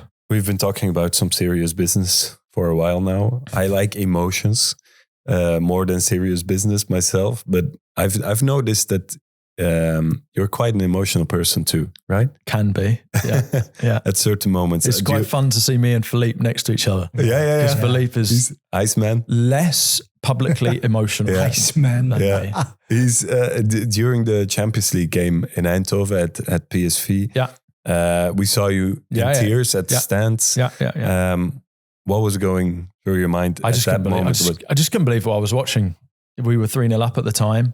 It was our first ever Champions League game. And since promotion, we've been top of the league and fighting to be in the Champions League for years. Years of dreaming of being in the Champions League. You're making me get emotional now just thinking about it. Like, you know, the heartache of the Casper Nielsen goal, the heartache of that Maurice disastrous 1-3, the heartache of the 4 losses in a row. So there's a movie inside your head. The heartache of Rangers 2-0 up and disaster and just the worst stadium experience in my life. And just all of it just led. We finally were playing our first ever game and we were 3-0 up. I just couldn't believe it. I just couldn't believe what I was watching. Yeah. I mean, and the anthem? Yeah, the anthem was unbelievable. That's honestly why you all did it. So to get there. Yeah. It was just very. It's a fairy tale. It really felt like a moment. Yeah, you brought your dad to the game. Your entire family was there against Ghent, the title game. That's right, yeah. For you, it's important to share those moments with the people around you as well. For sure. When they can make it, 100%. Josh said it was the best day of his life. Really? I don't know if you've seen the video on the Zone, did an interview with Chris, Philippe and I. And he was sort of standing there, and they asked him a question like, "How And he's how old is he? Best day of my life." Oh, cool. Yeah. He is about to turn 9. Oh, okay. I can understand that's the best day of your life. 9 years. If it wasn't though, he must have had a really good life. I had one question. Yeah, go ahead. Actually, it's my final question. About serious business? No. It's personal business. Okay. Yeah. So I'm a big Mechelen fan, Malinois. We have a history. We have the fans, 15,000 people. We have a European Cup, even some domestic titles. And we can't seem to beat you at home. Yeah, and we have a good track record against Union, but we're some kind of stuck. What is your advice that we have to do? What does Mechelen have to do to become a top 5 contender and go to Europe and grow as a team, as a club? Yeah. We have everything. Okay, that's doctor. what we think. That's a heavy question, I would say. Look, it's not easy. Sensible sporting policy versus investing a lot of money, right? Yeah. The only guarantee is definitely not the right word, but the only thing that seems to increase your chances of success in general is increasing your salaries. So I'm not sure whether that's something that the owner wants to do. But yeah, it's not, do that as sensibly as you possibly can. That's it really. It's not something I've ever considered. And I don't think that, what's the second best Jamestown Analytics on the market right now? Maybe we can get that. Affordable. Maybe. I don't know who they are. Sorry. Yeah. You had to come to Mechelen, eh? Instead of Lierse, you had to come to Mechelen first. Too big of a team. Too big? Too big of a team. Tony Bloom had money. I said earlier that it was important that it was a smaller team. It could grow, that it didn't have lots of employees, that it didn't have lots of ways of doing things, and also that it was used. I think it was important that it's used to some sort of foreign ownership as well. I don't think Mechelen in 2018 would have been very receptive to a foreign owner. No, that's for sure. Yeah, we have a conservative fan base, which is good sometimes. It looks like you were almost perfect, like being a president. Evert is asking you what to do at Mechelen. Yeah, of course. Have you made many mistakes already as a president? Oh God, yeah, absolutely. Early days there was. What kind of mistakes? Early days there were a lot of mistakes. Fun mistake for you is we beat Kortrijk in the playoff 2. Yeah, under Luca Elsner, and the players persuaded him that we were talking after the game, and he started walking and said, "Yeah, come, we'll talk while I walk," kind of thing. I didn't think obviously I didn't think anything of it. And I didn't know the Belgian football tradition that if the chairman goes into the dressing room after the game, it means that he has to double the bonuses, right? And Luca walks me into the dressing room, and I walk in and I look around, and every player is just sat there like primed, ready, and then just starts jumping up and down, President. And I was like, look round at people like, what's going on here? And they said, you have to give a double bonus now you walked in the dressing room. So you lost a lot of money that day. That definitely counts as an expensive lesson because we didn't get much for that playoff to win, I've got to say. The losses in those early years were significant. Yeah. I would say, look, when we did our due diligence on the team, so here's some advice for anyone looking to buy Mechelen. How's that? Not quite the same, but I would say our research at that time was not so good in terms of realizing exactly how the club functioned, had a lot of volunteers, had a lot of, shall we say, underpaid people, like half volunteers, half employees. Yeah. And as soon as rich foreign owners came in, there was no more volunteering and the costs went up quite dramatically at that time. Yeah. That would be a mistake for sure. I think I have another mistake you made. Like in the Champions League qualifiers in Glasgow against Rangers. Yes. You weren't allowed to the dinner because you weren't wearing a tie. Is that correct? That is correct. Oh. They wouldn't let me in. I was stood outside for half an hour. And while I was stood outside, lots of people went in without ties. So I think it was more of a game. Yeah, more of a game. And do you think a chairman or a president should always wear a suit on match days? I am very anti such practices. I don't know if you're aware, but the whole purpose of a suit as an idea originally was to exclude the working class and to exclude poor people and to find a way to separate so that the elite could be left alone. That's your trigger for a lot of things. It might be. Yeah. It might be. Yeah. Very anti our dress code. My friends always ask me when they come to a game for the first time, what's the dress code? And I always say, have you been don't be a tramp. Have you been bullied by rich kids? Bullied by rich kids? I certainly did not have a good time at my secondary school surrounded by rich kids. Bullied, no, but it left a mark. Yeah, it left a mark, definitely. Left quite a big mark, I would say. Yeah. If I'm honest and I think about it, but no, not bullied. Just maybe excluded. Yeah. Does that? It's different. Yeah. It wasn't. I'd say the thing about it was that it was never targeted at me in a negative way, like bullying would be. Yeah. I was just irrelevant and not interesting. Non-existing. You felt it. More like that. Yeah. We can't end it like that, surely. Yeah. But I agree, considering like the suit. I was hosting Sports Late Night, the TV show, the highlights show on TV. Yeah. And in the beginning, they always forced me to wear a suit. Yeah. And I was telling them, no, it's football. It's not a news show. It's and even then, it's football. It's entertainment. I'm not gonna wear a suit. And so then I just had the shirt and slowly worked down from suit to suit with no tie. And then I did like shirt with no jacket. Yeah. Because I don't understand why entertainment and football needs suits. Yeah. I don't like it. So strongly agree. Yeah. Strongly agree. One more thing, we were talking about AI. Yeah. For 1 minute only. Are you against AI? Because you're against taking planes and it's so ecological. It's very bad. AI is a really massive topic. I would say in the history of humanity, there have been a lot of different examples of inventions that have created unemployment.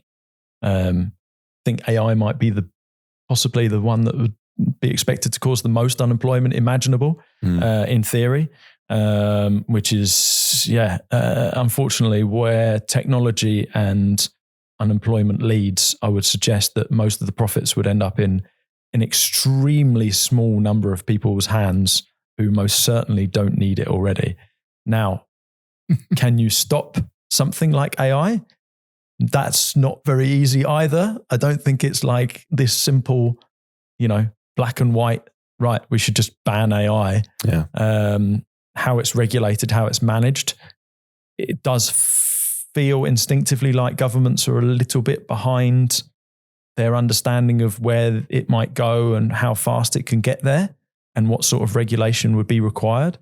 But yeah, it's extraordinarily complicated because, say, Belgium decides to regulate AI, but no other country in the world does. Well, what's the point? Yeah. Because AI developed around the world will soon arrive in Belgium anyway. So it's not, I'm not a big AI fan. No, that would be fair to say. Do you use it? Do I use it? I Like search on ChatGPT Google. I don't have ChatGPT or any of the others. No. But when I search on Google and it comes up with the AI mode, I don't just close my eyes. Okay. When I use ChatGPT, my sister, she yells at me, "You're ruining the planet."